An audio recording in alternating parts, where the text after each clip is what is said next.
Assalamualaikum warahmatullahi wabarakatuh. Saya Rifki Fenerza di mata kuliah pemrograman mobile. Kali ini saya akan membahaskan tentang materi dari praktikum pertemuan 2, yang mana untuk topik kali ini yaitu pengenalan Kotlin, pembuatan activity dan komponen, dan juga penerapan constraint serta penggunaan event listener.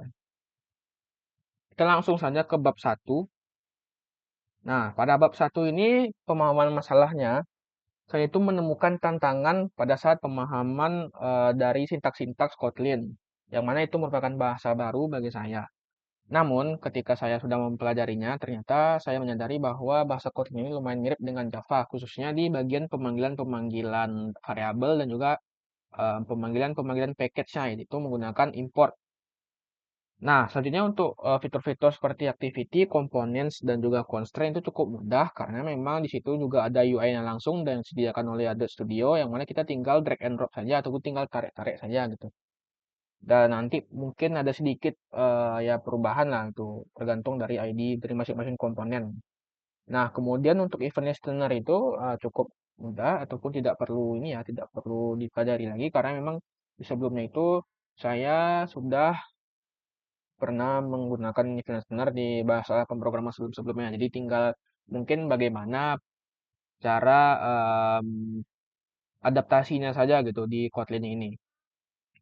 Lalu untuk langkah kuncinya itu saya menggunakan constraint layout yang mana ini saya gunakan agar tampilan dari activity latihan saya itu dapat konsisten dan responsif antara komponen satu dengan lainnya. Kemudian untuk inputnya, saya juga menggunakan input number yang mana nantinya ketika kita inputkan karakter itu tidak bisa pada aplikasinya gitu, aplikasi Android-nya. Nah, selanjutnya itu untuk error itu saya menemukan ada di sini error seperti di gambar yang mana di situ ada none of the following candidates is applicable yang artinya emulator yang artinya itu jika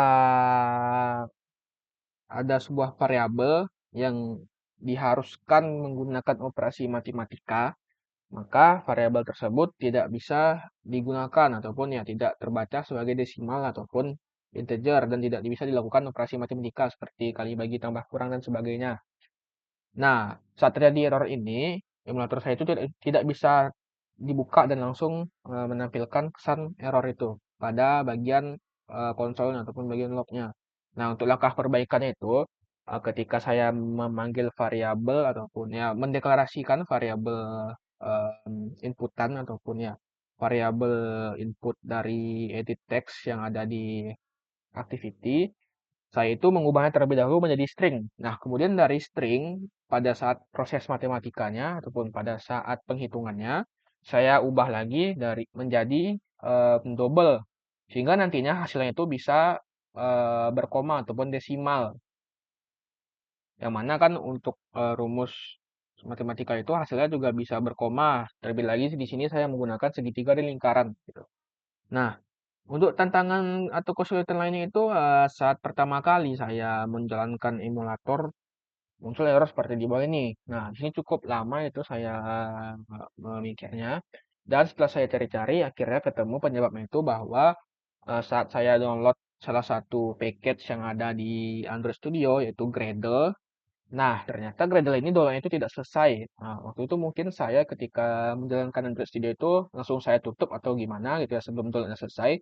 Jadi download filenya itu korup.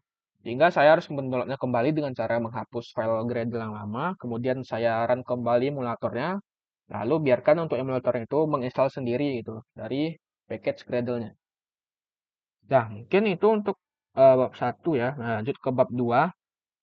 Di sini ada refleksi pembelajaran perkuliahan yang mana-mana di sini saya akan menjelaskan pemahaman saya gitu terhadap topik kali ini. Yang mana untuk activity itu sendiri di sini merupakan salah satu fitur yang ada pada Android atau yang berfungsi sebagai tangkapan satu layar ataupun satu jendela yang ditampilkan pada aplikasi Android. Yang mana nanti komponen ini berfungsi sebagai kanvas gitu ya untuk kita meletakkan komponen-komponen yang mana nantinya ini activity memiliki dua source code ataupun dua file kode. Yang pertama ada XML, yang satu ada Kotlin. Yang untuk Kotlin ini berfungsi sebagai logikanya, yang untuk XML ini berfungsi sebagai layoutnya ataupun tampilannya. Nah, untuk latihan untuk di file latihan ataupun untuk di aplikasi latihan, saya menggunakan satu saja aktivitinya yaitu activity bawaan main activity. Nah, selanjutnya itu untuk penggunaan activity itu dapat diatur di file Android manifest.xml yang mana file Android manifest ini kita dapat memanggil dari activity yang sudah pernah kita buat karena activity ini juga bisa kita buat lebih dari satu gitu ya. Jadi nanti kita bisa sesuaikan untuk urutan tampilan activity-nya di bagian Android manifest. Nah, lanjut di bagian components itu merupakan ya beberapa bagian-bagian dari activity yang mana kita dapat berinteraksi dengannya gitu, seperti ada teks, ada button atau tombol dan juga ada inputan. Nah, untuk dari masing-masing komponen ini kita bisa letakkan di file activity yang formatnya itu XML. Nah, untuk latihan saya menggunakan beberapa komponen yaitu ada input number, text view, dan juga button.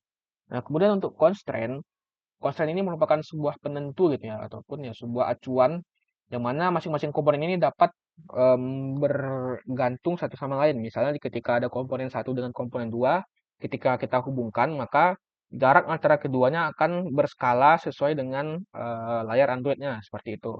Contohnya ketika ada komponen satu yang paling atas kita kasih constraint dengan layar, maka ketika kita ubah-ubah atau kita atur scale dari layar activity-nya untuk letak posisi itu tetap berada di situ sesuai dengan skala yang sudah diatur.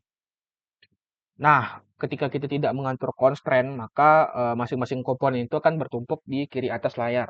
Yang tentunya untuk pada latihan ini saya menggunakan constraint layout gitu ya, agar komponennya itu tidak berantakan. Nah, untuk event listener di sini merupakan ya, sebuah fungsi untuk membaca aktivitas-aktivitas pengguna ketika terjadi sesuatu event. Nah, jadi ketika dia membaca suatu event, dia akan menjalankan kode di bawahnya yang mana sebuah kondisi ataupun sebuah ya aksi yang nantinya akan dijalankan ketika ketika event itu terbaca gitu. Contohnya di sini ada on long click, on touch, on click dan juga on focus change. Yang mana nantinya untuk event listener ini dipanggil dari file XML yang ada di file Kotlin dari activity gitu, bukan XML-nya. Nah, di latihan ini saya menggunakan fungsi on click gitu untuk membaca pengguna ketika mengklik tombol hitung rumus. Nah, di sini saya juga menggunakan Logcat untuk proses debugging. Jadi ketika tombol itu diklik, saya menampilkan bahwa button itu sudah berhasil diklik gitu. Jadi jika terjadi error, Logcat ini digunakan untuk menampilkan hal-hal tersebut gitu. Seperti ya tadi ada bug ataupun pesan error dan juga pesan yang kita ingin tampilkan ketika ada suatu kondisi gitu. Seperti console.log-nya JavaScript. Nah, selanjutnya untuk hubungan dengan materi sebelumnya, karena di sebelumnya itu kita membahas Android Studio, jadi di sini tentu saya juga sudah bisa menggunakan Android Studio ya bagaimana fitur-fitur dari Android Studio itu digunakan gitu ya untuk membuat aplikasi Android seperti itu. Nah, langsung saja kita ke bagian demo dari aplikasi Android-nya di sini. Sebentar saya atur dulu untuk posisi kamera, oke. Nah, untuk di sini saya menggunakan ya seperti biasa gitu ya variabel-variabel dari edit text untuk inputannya, lalu ada button di sini dan juga ada hasil ataupun label yang ada di atas sini.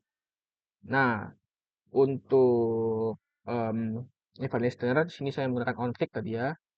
Ada lognya juga untuk logcat dan juga di sini ada matP yang digunakan untuk memanggil p dari fungsi mat gitu ataupun ya 3,14 lah istilah di matematika gitu ya. Kita coba restart ulang dulu untuk aplikasinya.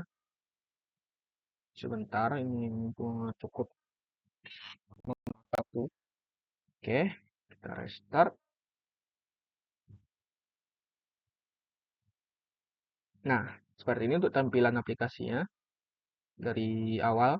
Di sini ada luas segitiga dengan inputan alas dan tinggi.